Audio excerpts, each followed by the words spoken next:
Hello friends, welcome. In this video, I will focus on second order reaction, third order reaction, and also focus on the nth order reaction. The second order reaction, the example is two molecules of A react to form the product B. Therefore, red is directly proportional to the second part of the A. Therefore, red means minus dA by dt is directly proportional to the second part of the A. Therefore, minus dA by dt equal to K2 into A raised to 2. The K2 is a proportionality constant that is called rate constant for the second order reaction. Therefore, minus dA by S square equal to K2 into dt. At time t equal to 0, the concentration of the reactant is the initial concentration considered as A0. After time t, the concentration of the reactant become AT. Therefore, minus dA by S square equal to K2 into dt. This can be used equation by using the integration in the limit of initial concentration to final concentration AT of minus dA by S square equal to time 0 to time t K2 into dt. Therefore, minus dA by S square, the minus sign out of the integration, and 1 upon S square is also written in the raised to minus 2 into dA equal to K2 is a constant out of the integration, the integration of dt.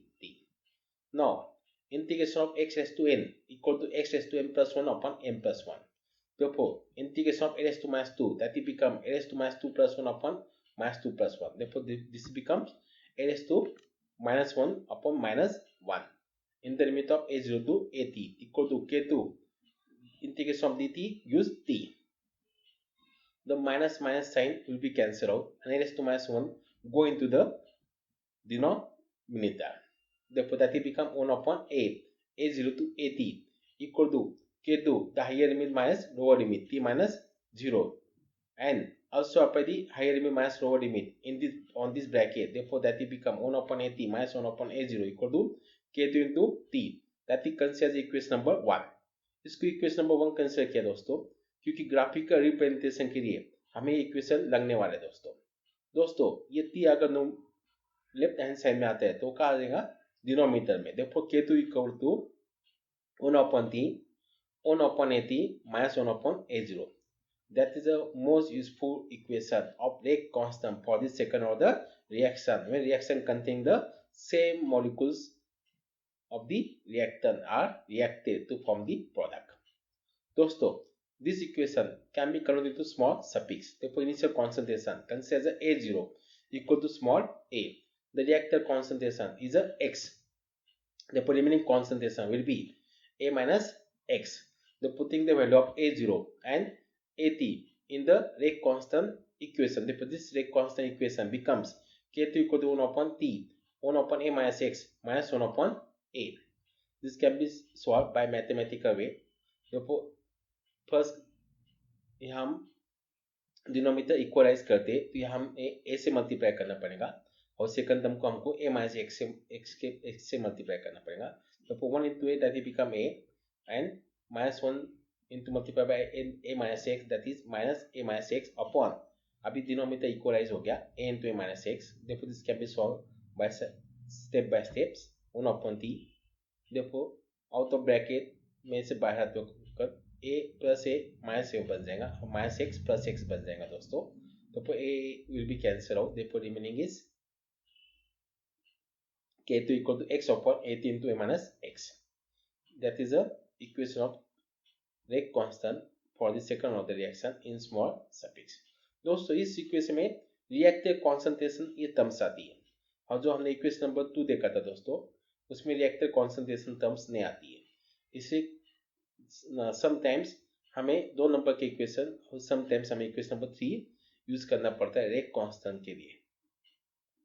दोस्तों, half break period क्या होता है second order reaction का, इसके ऊपर हम focus करने वाले हैं. इनिशियल कॉन्सेंट्रेशन हमने देखा दोस्तों a0 होता है, रिएक्टर कॉन्सेंट्रेशन x होता है तो remaining concentration a minus x होता है दोस्तों. लेकिन हाफ लाइफ पीरियड में जो रिमेनिंग कॉन्सेंट्रेशन होता है दोस्तों वो क्या बन जाता है a0/2 मतलब स्मॉल a/2 बन जाता है दोस्तों. तो अब इसी भी वैल्यू हमें इक्वेशन में डालनी है. इक्वेशन हमें पता है दोस्तों 1 upon t into 1 upon at minus 1 upon a0 यहाँ जो ए टी की वैल्यू है वो a0/2 डालनी है हमें। देखो 1/t half 1/a0/2 minus 1/a0. Therefore 2 will come into the numerator. Therefore 1/t half 2 minus a0 minus 1/a0. यहाँ तो डिनोमिनेटर सेम है, तो हम 2 minus 1 करते तो 1 बन जाता है। Therefore 1/a0 रिमेनिंग होता है। Therefore k2 equal to 1/t half into a0. मतलब k2 ये इक्वेशन मिल गया दोस्तों। t हाफ क्या बन जाता है फिर? t half equal to 1/k2 into 1/a0. मतलब half rep period for the second order reaction is inversely proportional to the 1/4 of the initial concentration. ये हमें कंक्लूजन निकाल लिया दोस्तों। इस कंक्लूजन के जरिए हम nth ऑर्डर का हाफ रैप पीरियड भी ढूंढ सकते हैं दोस्तों। इसके ऊपर हम आगे फोकस करने वाले हैं। यूनिट ऑफ केतु का यूनिट क्या होता है? हमें पता है इनिशियल कॉन्सेंट्रेशन इनिशियल हो या रिमेनिंग हो, उसका यूनिट हमेशा मोल पर लीटर होता है दोस्तों।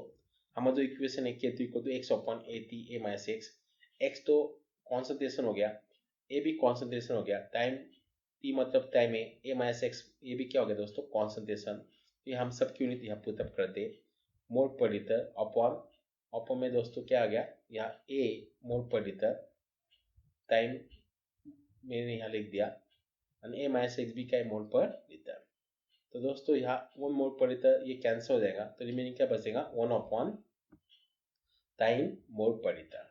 तो 1 मोल पर लीटर ये अगर ऊपर आ गया दोस्तों तो ये क्या बन जाता है? लीटर पर मोल, यानी पर टाइम जैसा कि वैसा लिख दिया दोस्तों। मतलब कॉन्सेंट्रेशन का इनवर्स होता है और टाइम का भी क्या होता है? यहाँ इनवर्स होता है। तो K2 has unit of concentration inverse and time inverse. दोस्तों हमें ग्राफिकल रिप्रेजेंटेशन देखना है। इसके लिए हमने इक्वेशन नंबर 1 मेंशन किया था। इक्वेशन नंबर 1 क्या था दोस्तों? 1/AT minus 1/A0 equal to K2 into T। अब ये इक्वेशन हमें y को mx प्लस c के फॉर्म में करना है। y वेरिएबल होता है, x भी वेरिएबल होता है। और दोस्तों आप यहाँ देख सकते हो a0 तो कांस्टेंट है, लेकिन at क्या होता है दोस्तों? ये चेन होता है, मतलब इसे हम वेरिएबल कह सकते हैं दोस्तों। मतलब ये हम y के जगह ले सकते हैं। और K2 into T, तो K2 कांस्टेंट है और T क्या होता है दोस्तों? टाइम, ये वेरिएबल है, तो यह x की वैल्यू हम टाइम कंसीडर कर सकते हैं। तो दोस्तों ये फॉर्म हम y को mx प्लस c में अरेंज करेंगे तो ये बन जाता है 1/AT equal to K2 T plus 1/A0 dash dash, that equation number 2। ठीक है दोस्तों, अभी हम ग्राफ निकालते हैं 1/AT वर्सेस टाइम। तो यह हमें स्ट्रेट लाइन मिलती है और इंटरसेप्ट मिलते हैं अलोंग दी y एक्सिस। तो ये इंटरसेप्ट क्या हो गया दोस्तों? 1/A0 हो गया, और जो स्लोप आता है दोस्तों वो क्या हो गया? अपना rate constant for the second order reaction. इस तरह से हम सेकंड ऑर्डर रिएक्शन की स्टडी कर सकते हैं। ये ग्राफिकल रिप्रेजेंटेशन, यूनिट, हाफ रैप पीरियड, रेट कांस्टेंट, इसको सब हम characteristic of second order reaction बोलते हैं दोस्तों अभी थर्ड ऑर्डर रिएक्शन के ऊपर फोकस करेंगे। The example is 3 molecules of A react to form the product E. Therefore rate is directly proportional to the power cube power of the A. Therefore rate means mass d by dt directly proportional to the third power of the A. Therefore mass d by dt equal to proportionality constant as a K3 A raised to cube. The proportionality constant is also called rate constant for the third order reaction. Therefore taken the some same terms in the same type, same side. Therefore mass d by A raised to cube equal to K3 into dt. Therefore take the integration, but in the limit of at time t equal to 0. At that time the initial concentration is A0, and after time t the initial concentration will be AT. Therefore in the limit of A0 to AT, mass d by A raised to 3 equal to in the limit of 0 to time K3 into dt। दोस्तों हमने यहाँ देखा था second order reaction में, उसी तरह हमें third order reaction का रेट कांस्टेंट का इक्वेशन डिटरमाइन करना है। सेम फॉर्मूला हमें यूज करना है इधर। सिर्फ यहाँ 2 के जगह क्या होता है दोस्तों? 3 होता है। तो दोस्तों पहले हम क्या करेंगे? 1/A³ को हम ऊपर आएंगे तो वो A⁻³ बन गया दोस्तों। K3 ये आउट ऑफ द इंटीग्रेशन ले सकते हैं क्योंकि वो कांस्टेंट है। दोस्तों हमें पता है integration of x raise to n equal to x raise to m plus 1 upon m plus 1। इस फॉर्मूले के जरिए ये क्या बन जाता है, a raise to minus 2 upon minus 2 in the limit of a0 to at equal to k3 and integration of dt क्या होता है दोस्तों, t होता है। तो 1 अपॉन 2 दोस्तों, ये माइनस माइनस प्लस हो गया, a raise to minus 2 a0 at equal to k3 into t 0 to time दोस्तों a रेस टू माइनस 2 ये अपन डिनोमिनेटर में लेके गए तो प्लस बन जाएगा। देखो 1 upon a raise to 2 a0 to at equal to high limit minus lower limit apply करने के बाद t माइनस 0 आ गया दोस्तों। यहाँ भी हम high limit minus lower limit apply करेंगे। देखो 1 upon at square minus 1 upon a0 square equal to k3 into t दोस्तों। इससे इक्वेशन नंबर 1 का है, क्योंकि आपको पता है इक्वेशन नंबर हम ग्राफ के लिए यूज करने वाले दोस्तों। तो k3 बन गया दोस्तों 1 upon 2 into time in the bracket 1 upon at square minus 1 upon a0 square. तो ये होता है दोस्तों थर्ड ऑर्डर का इक्वेशन। अगर इसे हमें स्मॉल स्पेस के अंदर कन्वर्ट करना हो तो हम कर सकते हैं दोस्तों। द इनिशियल कॉन्सेंट्रेशन हम a0 and small a consider करते हैं, रिएक्टर कॉन्सेंट्रेशन हम x कंसीडर करते हैं। तो रिमेनिंग कॉन्सेंट्रेशन कितना हो जाएगा दोस्तों, a माइनस x। तो ये सब वैल्यू हम जब इक्वेशन में डालेंगे दोस्तों तो इक्वेशन बन जाएगा 1 upon 2t 1 upon a minus x square minus 1 upon s square. तो मैथमेटिक के हिसाब से ये सॉल्व करने के लिए हमें यहाँ पहले डिनोमिनेटर इक्वलाइज करना पड़ेगा दोस्तों। तो फर्स्ट टर्म को a स्क्वायर से मल्टीप्लाई करते हैं और सेकंड टर्म को हम a माइनस x से मल्टीप्लाई करते हैं। तो ये बन जाएगा a square minus in the bracket of a minus x square upon s square into a minus x square. तो दोस्तों a square minus a minus x square का ब्रैकेट होता है s square minus 2ax plus x square upon s square a minus x square. Bracket के बाहर आने के बाद ये प्लस माइनस a स्क्वायर बन जाएगा, माइनस 2x प्लस बन जाएगा और प्लस का माइनस हो जाएगा। तो यहाँ दोस्तों s स्क्वायर कैंसिल आउट हो जाएगा दोस्तों। तो रिमेनिंग क्या बचेगा 1 upon 2t 2ax minus x square upon s square into minus x square. x is a common, therefore taken out of the bracket, therefore 1 upon 2t x into 2 minus x upon a square a minus x square. This is the main equation for the react constant in terms of reacted concentration and small suffix. इस तरह से दोस्तों react constant का ये भी एक equation हमें मिलता है दोस्तों हाफ रैप पीरियड क्या होता है थर्ड ऑर्डर रिएक्शन का, इसके ऊपर हम फोकस करेंगे दोस्तों।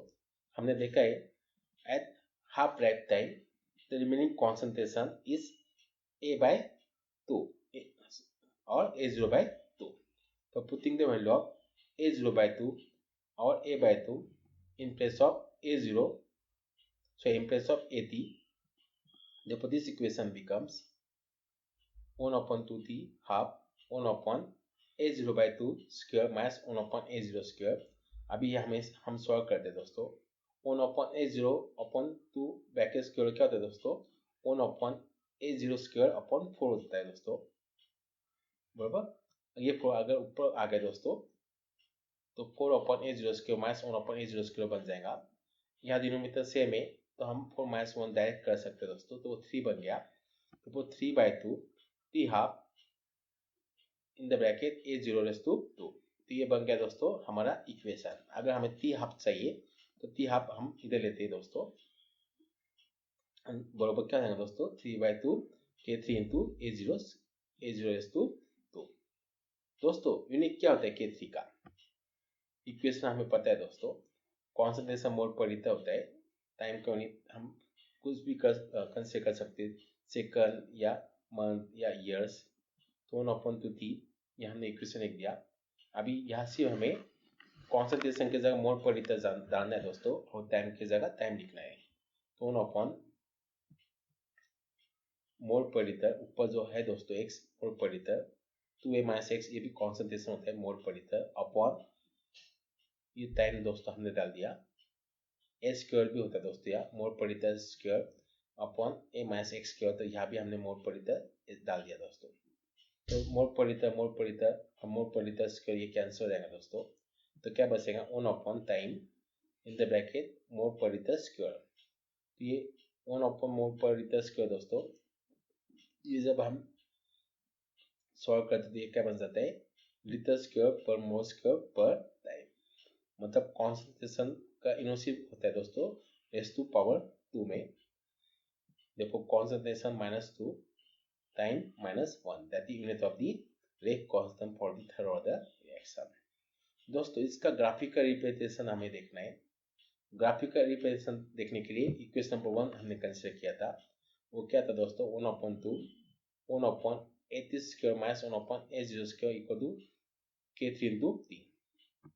अगर दोस्तों ये हम y equal to mx plus c के फॉर्म में लाते तो इक्वेशन बन जाता है दोस्तों,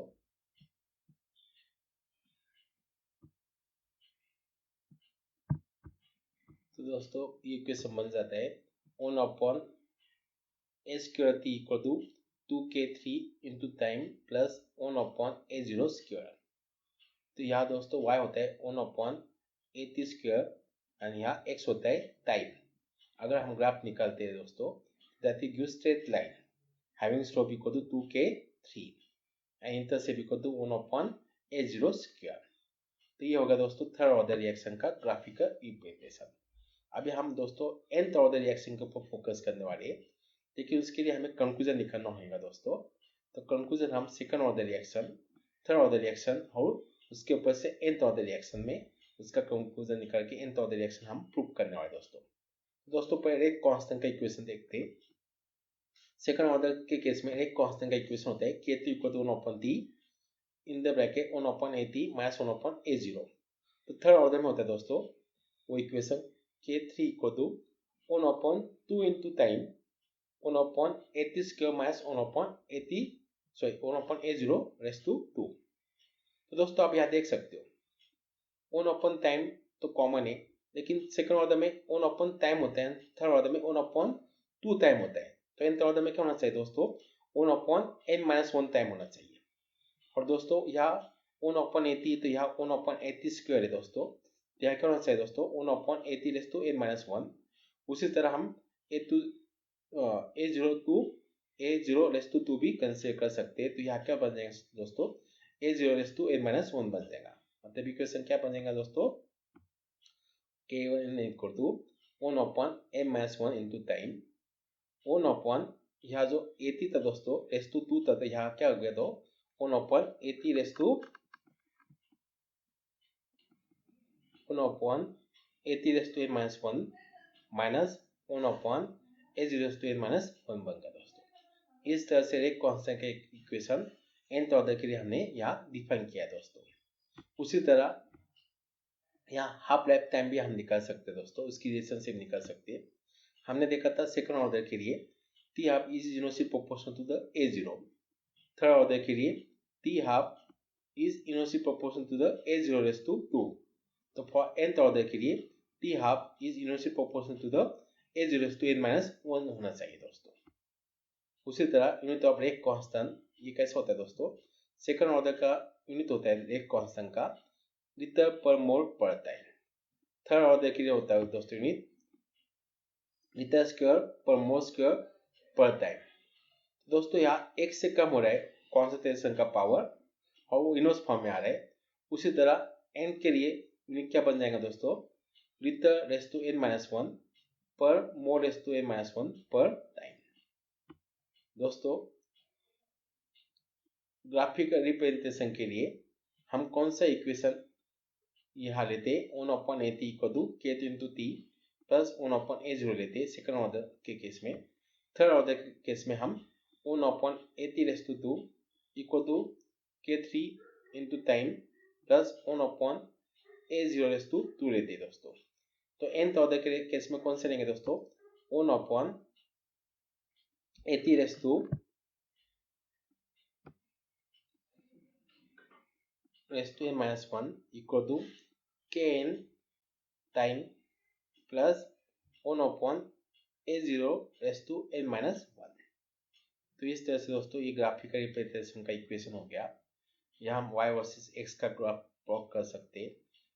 सेकंड ऑर्डर में y होता है 1/80, थर्ड ऑर्डर में y होता है 1/80 स्क्वायर और nth ऑर्डर में y होता है 1/80 रेस टू n-1। तो दोस्तों तीनों ऑर्डर में टाइम तो सेम ही होता है दोस्तों, लेकिन फर्स्ट सेकंड ऑर्डर में स्लोप होता है k2, थर्ड ऑर्डर में स्लोप होता है 2k3। हमने देखा है दोस्तों ये यहाँ 2k3 चाहिए, और थर्ड ऑर्डर में स्लोप होता है n-1 के एन। इस तरह से दोस्तों हमने nth ऑर्डर रिएक्शन की भी स्टडी कर ली है। Thank you so much and take care.